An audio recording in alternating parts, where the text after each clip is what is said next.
And then all that was left was the rumor mill. We have some Star Wars stuff in here. We have the Marvels, as well as, like I said previously, something to do with Metal Gear in the video game side of the rumor mill. So let's... Hello, nerds. I know what you want. You're looking for the rumors, aren't you? Well, you've probably come to the right place, because that's what this is. This is the rumor mill. This is a section cut out of the much longer main episode over on the main channel, youtube.com/generallynerdy. The name of the show is The Week in Nerddom.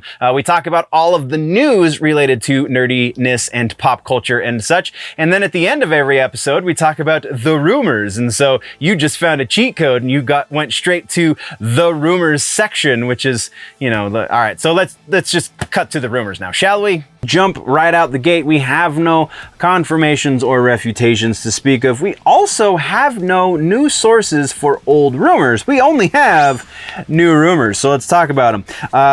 First up is Star Wars.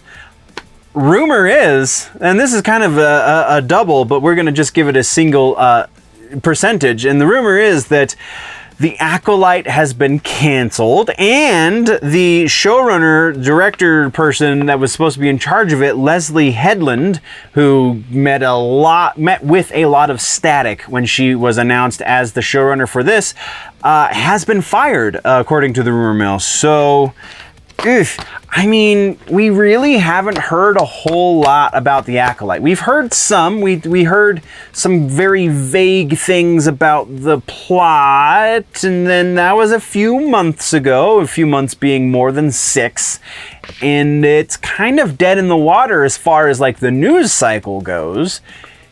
So this kind of stands to reason in a lot of ways. I don't know about the firing her necessarily, but like Acolyte, as it was supposed to happen, no longer going to happen. I'm saying that's about 65% likely. I feel like that's a little bit of a wishful thinking number, but still, I'm sure it's pretty accurate. From there, we have Deadpool rumor to talk about. Deadpool, the big rumor here is that Ben Affleck's Daredevil is supposedly going to be getting a cameo in the Deadpool flick. I'm putting this one fair low-ish, I guess I should say. I don't know, it just rings like somebody's wishful thinking. It rings like somebody making something up that's so close to what might actually happen so as to be believed and get clicks. We're going to put this at about 40%. I feel like Affleck is a little bit more busy than that, or probably actually more accurately, Affleck just got done being rather busy, and so now he's going to take a little bit of time and not do anything. So just that seems a little more likely than him doing a cameo for a movie that honestly didn't go over so well with the fandom. So yeah, we're going to say 40% there. From that, we have a couple of things to talk about for the Marvels as far as the rumor mill is concerned.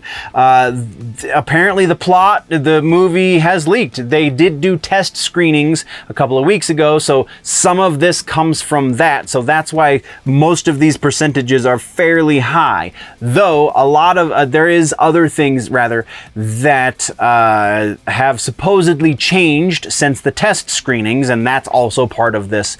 And that stuff sounds a little less likely. So the plot leaks have to do with the incursions, also have to do with Monica Rambeau getting stuck in a different universe and that's kind of the motivating force for the story, is these weird power trips that we see in the trailer. So that's not really rumor, but we see the power glitches rather between the Marvels. Miss Marvel, Captain Marvel, Monica Rambeau, they all kind of switch places randomly anytime they use their powers, and that is going to land Monica Rambeau in a different universe, apparently, and then they're going to try and find out how they can get her back. And that's, you know, inciting incident and so on and so forth. So that sounds reasonable. There's no reason to not think that that's a thing. I feel like it's not... I feel like that's going to just be the first act, though. I don't think that's going to be the entire movie. So that's why we're going only 70% on this one instead of, you know, a little bit higher. And then we're talking about the post-credit scenes. The first post-credit scene supposedly is a setup for the Young Avengers. This, I feel like they've been trying to do for some time, so this very much stands to reason. You've got Little Hulk, you've got, what's her name, Ironheart, now you have Miss Marvel, and then there's going to be somebody else that gets introduced in this movie. It sounds very much like exactly what Feige and company are doing these days. So we're going 80% likely with the setup for the Young Avengers. And then the second post-credit scene feeds into another set of rumors. Second post-credit scene supposedly sets up Monica Rambeau meeting her mom from a different universe, Maria Rambeau. This is supposedly going to be Maria Rambeau from the 838 universe, whom we met in the Multiverse of Madness, and that also kind of is fueling the fires for the rumors that are saying that the 838 and the 616 are going to be doing battle, and that is what the major conflict is going to be during the Secret Wars movie. That is so much to unpack there. We're not going to really get into that necessarily. Just the likely direction this is going. That sounds like it would be great, but there is literally nothing showing us that that's going to be the case, because pretty much all of the protectors of the 838 are dead because, you know, Multiverse of Madness happened.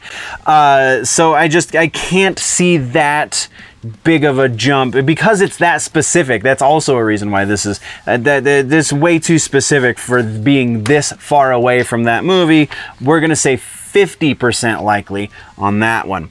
And then our next one has to do with Metal Gear, and I'm super stoked about it. Metal Gear Solid 4 Guns of the Patriots is apparently going to get a proper remake, much like Metal Gear Solid 3 Snake Eater. They're calling this a leak, though that's not 100% accurate. It's an implication at best.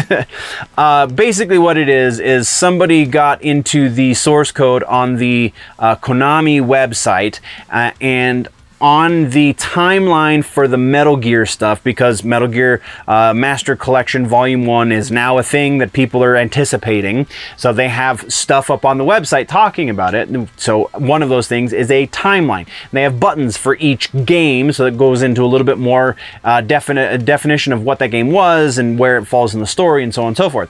So, as part of that, as part of the code for that page, there are placeholder buttons for the games beyond Metal Gear Solid 3. So Metal Gear Solid 4, Guns of the Patriots, Phantom Limb, Metal Gear Solid 5, and something else. I don't remember what it was. But the big one is Metal Gear Solid 4. There's a placeholder link there, and that's what everybody's saying is the leak. It's not really a leak, but I feel like it is strong enough that we can say we're about 85% likely to get a Metal Gear Solid 4 reboot. There is a little bit more nuance to this that has me leaning that hard as well, but by and large, really, it's just the fact that they're gearing up to do promotion. They are apparently gearing up to do promotion for Metal Gear Solid 4.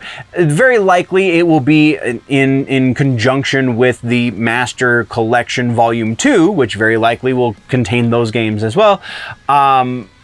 That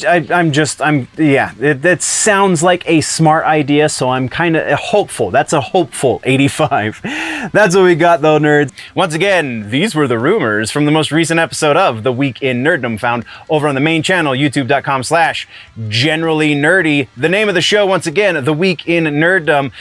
Come back next time, because we got lots more rumors to debunk or possibly give some credence to or what have you and whatnot. Before we go, though, always remember that if it's generally nerdy, it's probably here.